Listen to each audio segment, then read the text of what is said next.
Hey everybody, it's Gary Vaynerchuk, Marketing for the Now in Cannes 2026. And I'm very excited here to have Alysa Taylor from Microsoft, and we're gonna get right into it. It's day 2. Anything in the opening day that caught your attention? Anything that you can feel marketers are talking about? Any hot takes from the first 24 hours of Cannes Lion 2026? There's a lot of excitement and a lot of buzz, and I think that's great. I would say a couple things that, and I appreciate all of the marketers getting together, we get to learn from each other. A couple of big takeaways. One is like AI is not a conversation anymore. It's all about what are we doing now, scaling it out of last year was all about projects and experimentation. Now is how do we scale it across the org? The other thing that I would say is there's this notion of how you get use cases to the right marketing function that I haven't seen before, like actually cataloging an organization, figuring out what marketers are doing, and then applying the use cases against it. And then a lot of talk about data and how data is driving real-time insights. So I think those are things that, when I contrast it from Cannes last year, that it's much more in the here and now and less like what if, how do we think about it? It's more like scale, get it moving, get the right use cases, get the data in order, and get efficient. To that point, and that is like conversation that really speaks to my heart, because for me, marketing is the offense of a business and is supposed to drive a business. But this week often represents an ideology, a romance of a marketing world of a little bit of yesteryear, a little Don Draper-y. You know, did you see that big idea, that campaign?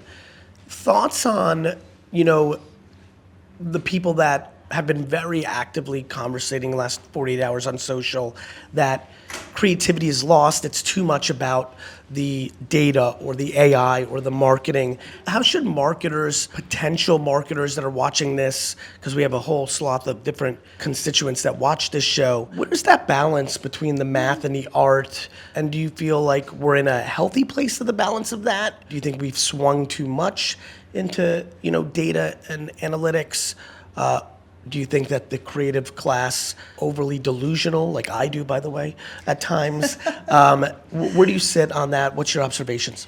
So 2 things. On the data front, 36% of CMOs actually can understand ROI on anything that they put in the market. So when to hear that we're like too overly invested in data, I would say we're early days on that. And actually Underinvested. Like we're underinvested. I agree with that. 100% underinvested. Like when we get to like 90, 80 or 90% of CMOs have clear understanding of the impact of the marketing work that they've done, then we could maybe talk about there's too much emphasis on data.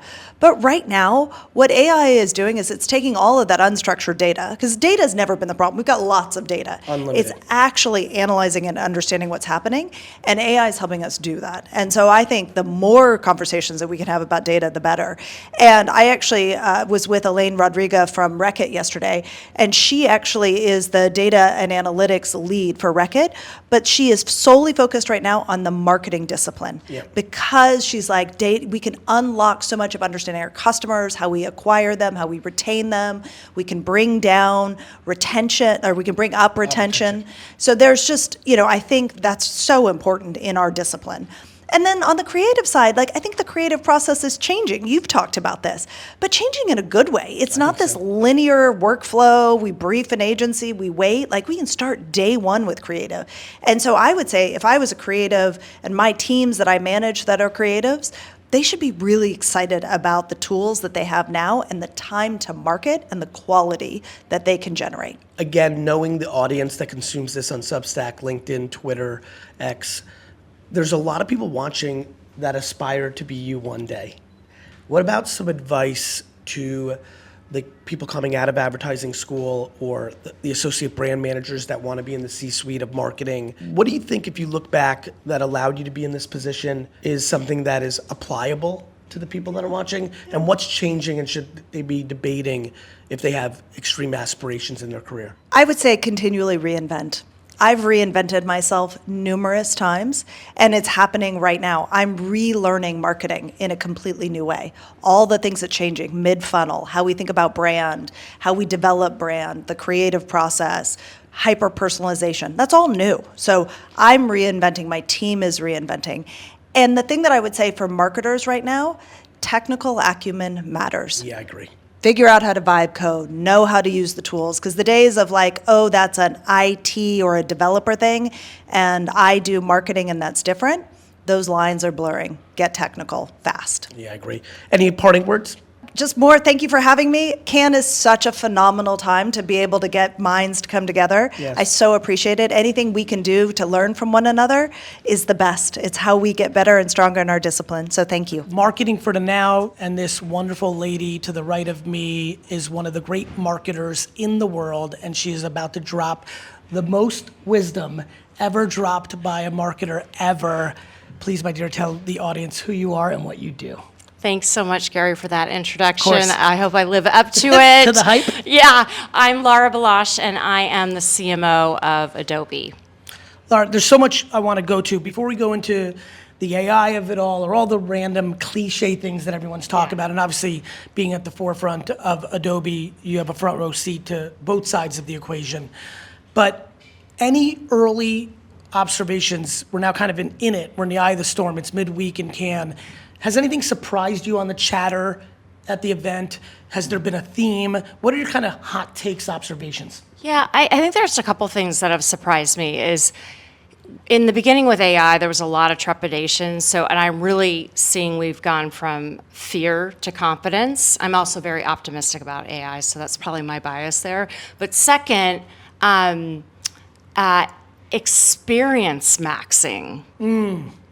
So much of IRL in real life is mattering more than ever, and it's just and again it ends up on the phones and becomes a viral. But experience maxing has been a big takeaway because that's what Cannes is too. First of all, the fact that you're using maxing just continues to show how cool you are. But it's funny, just to piggyback for everybody who's watching, because I know this will be on LinkedIn and Substack and all that. I couldn't agree more. We bet the farm on it. Our Vayner is now fully integrated as an experiential agency that does analog IRL work as a production day for social. I'm living my life, but I'm vlogging because it's content for social. It's just all in one fall loop. I agree. That has been a huge theme. Oh, 100%. It is visceral when you're here, Yeah. right? Because for me, I'm marketing from individuals to creators to aspiring creators. Everybody's a creator today, Sure. all the way to the biggest enterprises in the world. And they're all here. Yep. Technologists are here. But it's actually just the in-life connection that is, people are craving it. And so it matters and it does go digital. You know, it's all those flowers I gave you up front were grounded in just my admiration for your career. What do you think is different today in this space or this week than, let's say, 5 or 10 years ago? Yeah, and at this point in my career, it's all pattern recognition that I pull from because you always have an experience that may be totally orthogonal to what you're experiencing, but there's a nugget there. This is seismic shift. Full stop. It is profound, faster than the previous shifts from, on-prem to cloud, desktop to mobile. What I think is so profound and is so different, and we've talked about it, but now it becomes more real than ever, is brand. Yes. Brand informed by humans and just insight. And the human matters more than ever because of the empathy and the connection. And you're going to hear that a lot, but I really believe that. And this is coming from a company that is creating tools that are AI driven, and we are still saying. Well, that's because at end scale, for all the marketers that are watching, you remember 6-7 years ago, big data. And everyone thought that big data. Internet of Things. I mean, there's a million of them. But big data really played out. Here was the thing that most people didn't anticipate. At scale, it became a commodity, not an advantage. Like, I don't know what everyone's thinking that's watching on the other side of the screen. Like, over the next half decade, the tools will get commoditized. The humans, how they use them, will be the variable. It's always been like that. 100%. The tools take all the repetitive tasks and all of the things out. Like when we hire creatives, they don't say, I really want to resize all the assets. Like we have 151 static assets across the palette. We have 170 films, videos there's, when you add up the amount of aspect ratios change, it was like over 200. That's all done by Firefly. It's all done by machines now. We have our AI Firefly that all in one studio that did it, but the creators are now energized by that. Because Firefly is doing all the things that they don't want to be doing so they can do all the art. What was in their mind's eye is now out. Agreed. Go in a different direction for me here. What about kind of the fears or the trepidation? Like, where do you see people on their back foot? Is it Marcoms? Is it creative directors who think AI is going to take, and what do you sense to really allow people to be thinking about it more thoughtfully, knowing the vast amount of marketers that watch this? Yeah, I without a doubt, we have found that our creative group, our internal creative studio group, was one of the first to kind of have trepidation about our own AI-driven tools. Right. What does it mean for me? Yeah, because a lot of them came to us, they loved the craft, they'd been using Photoshop as an example all their lives, the layers, the filters, the gradation, the pixels, they love that. And so the idea that a machine would do that, there is this fear that it's going to take my job away. Of course. And that's human, and we have to respect that. So the message has been lean in, try it. Then they start to see the automated tasks go away, and they love it. But we have to respect that, and we also do encourage. We have a digital academy that we offer for free for everybody, Yep. but we want them to use that, and we want them just to try because it's human nature. Well, it's funny. I think a history lesson would help a lot of people. I had one person on my team at Vayner very concerned early on, and I said to her, I'm like, you do know that Photoshop is a fairly new invention. I literally Googled for her in the room old forum discussions where people were mad about Photoshop. I love that. And so I was like, you do know this is like this hyperbole Yes. that the machines are going to take everyone's job is so misunderstood. Exactly. But what is very clear, just like people that were great at Photoshop outflanked people that were doing it on old Microsoft products or on paper, people that know how to use Firefly is your problem, not Firefly. Yeah, and look, now we do have an agentic layer, Firefly AI assistant that sits across all the tools, Illustrator, Photoshop. So for me, I never learned layers on Photoshop. It just, that's why I liked hanging out with creatives because I love the stuff, but it was too above your pay grade. Yeah, it was too complicated for me. Same. Totally. And so now I actually can say I can use Photoshop because it has the prompt that allows me to then ideate. And so, but if I have one of those people who really just wants to have the Photoshop that they knew, they can use all the functionality, and we keep adding fabulous features to it. I still create with paper and markers. Yes. You're allowed. Yes. Yes. And for sure. And look, this is a democratization moment. No question. And again, we have to have optimism because optimism begets optimism. It's also historically correct. 100%. Like if you look at history, all the pessimism of profound technologies washes away because convenience is king, evolution is the flight of man, it is what it is. And that leads me to a good last question. A lot, and I mean a lot, of young marketers watch this show. There are so many individuals, I'm sure, especially young women that are watching this who deeply admire you, want to be you one day. As you sit at the highest levels of one of the biggest companies in the world, what have you learned in your career, and what nugget or two could you tell an associate brand manager that's watching this on LinkedIn right now who dreams to be you one day? What should she be thinking about? Be a learner, be curious. It's all about grit and resilience and tenacity. I had so many footfalls in my career. I went sideways, I went down to go up to garner more tools in my toolkit. And so jungle gym around, jungle gym in your career, and I honestly never give up. If you want it, get it, and never get you're gonna fall. Because once you give up, it's actually over. Yeah, no, but honestly, I can tell you, my career was not up and to the right linearly. You did something, and you mentioned it. I want everyone to hear this. I'm going to double click on it. Most people in corporate America marketing do not have the humility to take a job at a lower title to take one step backwards for 3 steps forward, and it is often something so many should do because Or a risky job that everyone in the hallways is like, oh my gosh, Why'd I you do can't that? believe she took that job. But it was high beta, high return. And even if it's a two-way door. I walk through it, I walk back through it. I'll go to the next thing. So yes, sorry to interrupt you. No, I'm sorry. I'm just jamming. It's too fun. Any last final thoughts? Just awesome to talk to you, Thank you. and so good to see you, Great to see and you too. do the experience maxing that we were just talking love about with you and I right now. So thanks, Gary. Thank you. So good Bye, to see everyone. you. We'll see you next time. Oliver Walker-Jones, why don't you introduce yourself to the audience, what company you're with, what you all do, and then we'll get into the questions. I lead marketing at Joby Aviation. I'm Oliver Walker-Jones, and Joby is a company that's developing electric air taxis. They take off and land vertically, they fly forward like an airplane, a little bit like an electric helicopter, quieter, safer, more affordable, and we want to change the way that people live their lives, the way that people travel. We want to make flight an everyday reality. Just to get right into it, this is obviously a marketing conference, but I'd be remiss, given that incredible vision you just painted, on the product side versus the marketing side. Is it harder to build this damn thing, or is it harder to create the customer experience and the awareness? Well, it's taken us the best part of 15 years to build the physical product.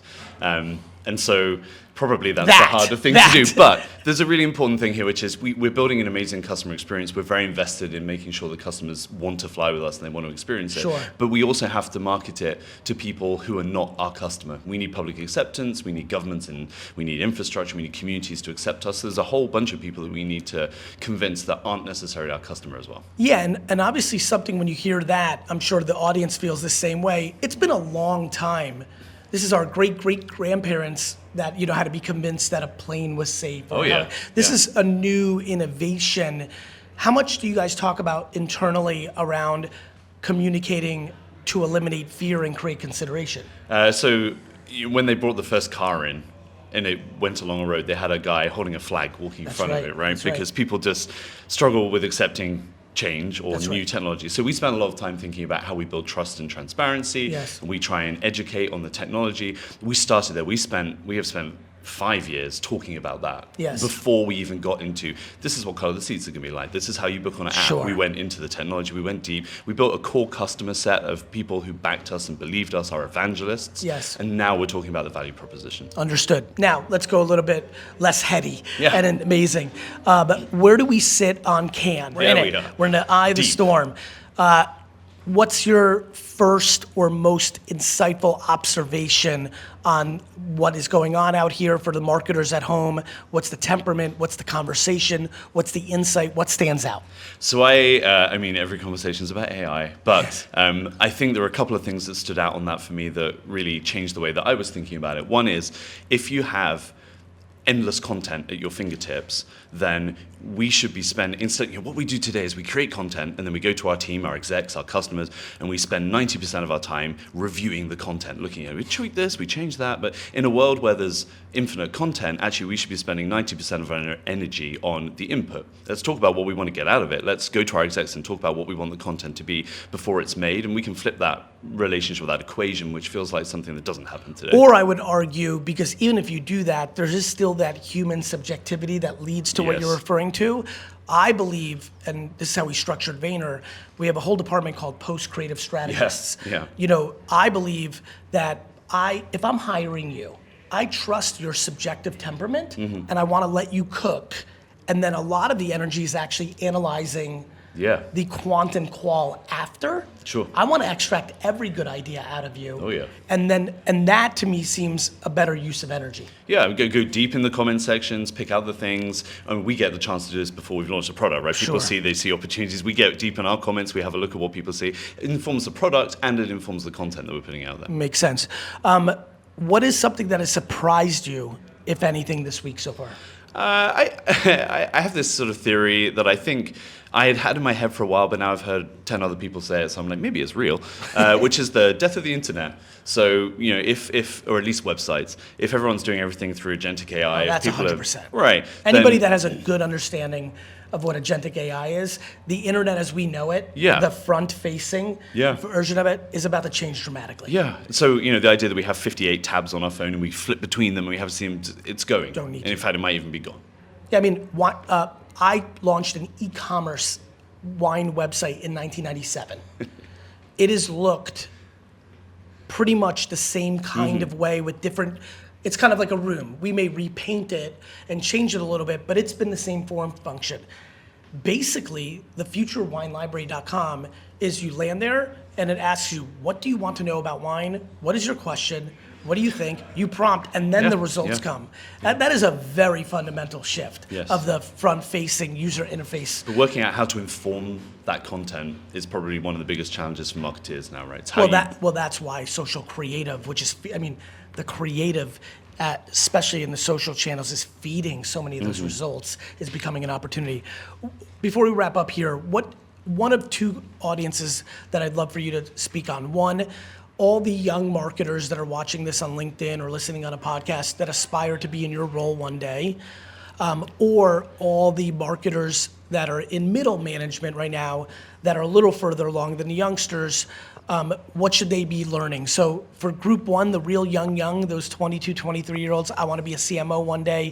What have you learned? How did you get here? And then for call it that 30 to 35-year-old set that's kind of in middle, upper middle, that are in it now and aspiring, what tweaks or adjustments do you think they should be making in the trenches to give them a leg up for the next chapter? So I'd say, I don't know if this is my personal experience, but for the young audience particularly, I went through a bunch of different expertises. I've done some policy, I've done some comms, I've done some marketing, I've done some government affairs, a little bit of everything. And I think in a future state, you may well find in companies that those things are meshing together in different ways, in different structures. And actually having that kind of breadth of knowledge has been very useful for me and has allowed me to kind of progress a career because people look at you as a kind of multifunction. Yeah. And particularly in startups, which is kind of where I operate now, and they can't afford to buy one of each of those. You need to wear 6 hats. Yeah, so I wear all 6 hats, and eventually we get ourselves a team. And then for the middle, I think, goodness me, if it's right now and right today, you've got to be on the AI wagon. You've got to be learning. You've got to be Stop developing. fearing it. Start activating. Right. Yeah. Get vibe coding. Spend the money. Get yourself a subscription. Build something you're passionate about. You've got to do it because if you don't, the team underneath you will because they're more native, and they will come and they will prove it and they will take your role. So go get it. Well said. Thank you, my friend. Hey, everybody, it's Gary Vaynerchuk, Marketing for the Now, Cannes 2026. And I'm just going to be transparent because it's how I like to roll. This is the interview that I'm most excited about that I'm doing this weekend because it's actually contemporary. It's actually not looking at yesterday. It's focusing on today. And equally important, please introduce yourself to all the people that will be watching this over the next several years on the internet. I'm Naveen. I founded 2 companies, InMobi, which is an advertising platform, and I founded Glance, which is actually an agentic commerce platform. And that's the one that we've launched in the US. It's scaling like crazy. We really want to change the way the world shops. Yes. And that's what we are up to. So, agentic commerce, the way the world shops, I think that people that I would say are more Silicon Valley forward, when you deliver that sentence, they understand. Yeah. I think people that are more Madison Avenue forward, which is where we are, as you know, do not understand that as well. Yeah. My start in all of this was launching an e-commerce site in 1997. Yeah, I heard about that one. I've been in commerce pretty much from a very early stage of internet commerce. Where Glance is taking and where the market's going is very exciting for me because it's the first time in 30 years that the user interface of how people buy things is going to change. Yeah. That is a substantial thing. Yeah. For the people that are watching on LinkedIn right now, for the people that are going to read this when I transcribe it to Substack, break down in layman's terms, and then, because I know you're capable, jump up to 201, 301 talk on this whole agentic commerce play. All right, I'm going to try my best. Please. So here's what the world of commerce has looked like, right? When I want to buy something, I go talk to a friend of mine. I talk to a partner of mine. I show it to somebody. I go do research online. All of these just to find what product to buy. Yes. Then once I've found what product to buy, I then go online and look for the best place where I'm not being fleeced. I am paying Price, yes. low price for the Yes. same product. So I spend a lot of time, we call that research. Yes. Okay? That's not really research. We're just trying to find out what to buy and then where to buy and how much to pay. That's right. Now, all of that should not be done in today's era, should not be done by yourself in this broken manner. What we have tried to do is to bring all of that together, and we call that glance. What that means is the intelligence of the world should be able to tell what products Gary needs. Yep. Okay? I don't need to you don't need to go talk to me. You can, of course.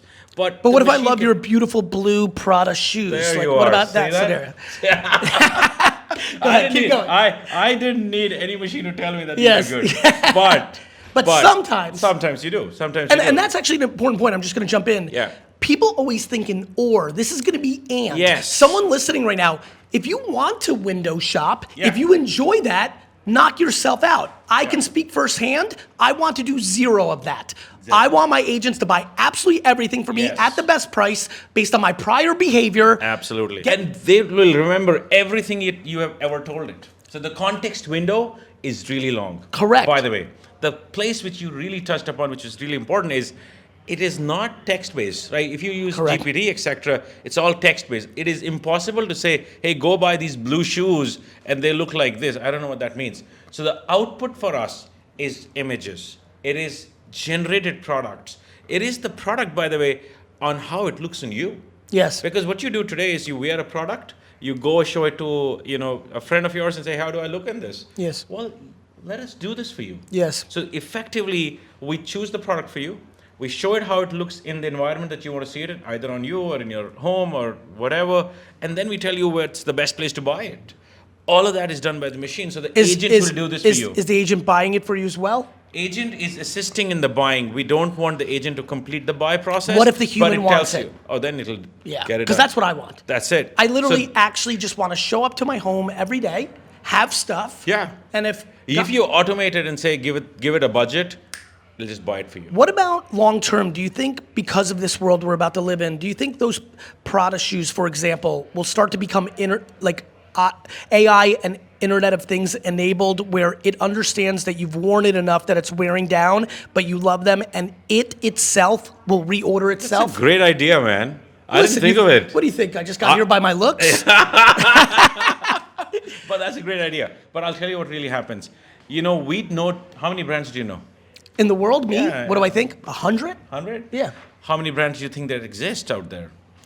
Millions? Millions? You don't know the remaining. Of course. Of course. Machine knows them. Of course. So therefore, what starts to happen is the machine goes and looks up that, 10,000th brand in the world that you are not aware of, but it's best for you. I want everyone to hear what I'm about to say, because I know the demonization of incredible technologies is the flight of man. Yeah. I want everyone to hear this. If you love shoe shopping, this doesn't stop it.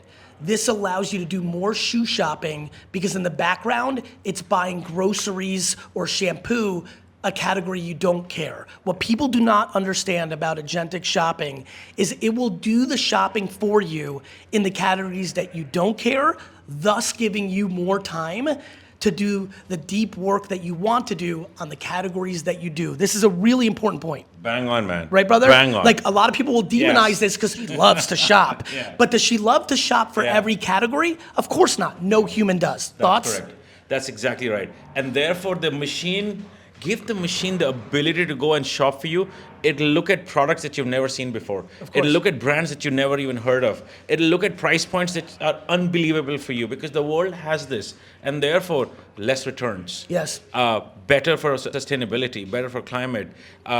You are going to save more money and you're going to have a lot of more time on your hands. Understood. Tell me something that has been either a misconception or people don't really grasp yet in the next 24 months in this space. Anything stand out when I ask you that on either side? There are two things. I think one, people have yet to essentially understand that agents can actually be visual in nature.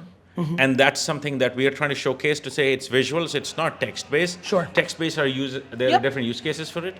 The second is every brand has to essentially start training their systems to be learned by the agents. That's right. So if you stay behind on that, the agent-to-agent protocol is going to become more important Everybody, than anything else. OGs, listen to me carefully. Do you remember back in the day when you had websites in the late 90s and then you woke up one day and realized, wait a minute, our website has to be read by Google so we show up on the first page? Yeah. This is what this fine gentleman is describing. If you are not creating content for social, if your websites and your places that you show up digitally are not structured to be readable by these agents, you have no opportunity of being bought. That is bang on. And by the way, the agent traffic is already overtaken human traffic. Of course, And friends, that's going to just like be the case. the computers are gonna win. I'm sorry. Yeah. Suck it up. Yeah, that's true. But participate in it in a way that Well, that's that you right. gain from Activate it, right? Yes. And by the way, it's great for the businesses. It's great for consumers. All right, one last moment, because Go we're for having it. fun here, but I think you deserve this. Then why glance over other things for people that want to be on the consumer side of this to consider it? And how do they find it? And how do they use it? You should go download Glance app. Yep. First. Second, we're the #1 player in the agentic shopping world right now, globally. There's nobody even remotely close to what we are trying to do. So you got a first mover advantage. Hugely. And the beauty of this is the faster you train the model, the better it works for you. So to get onto that bandwagon early, whether you're a consumer or an enterprise, because the more you train the model, Two-sided marketplace, two-sided, right? Be found Both by have the to- agents, be a Exactly. consumer that's gonna have a better shopping experience. Exactly. And Yeah. the more you use it, the better it gets for you on both sides. My friend, congratulations. Thank you, man. Great. We'll see you next time. Thank you, everyone.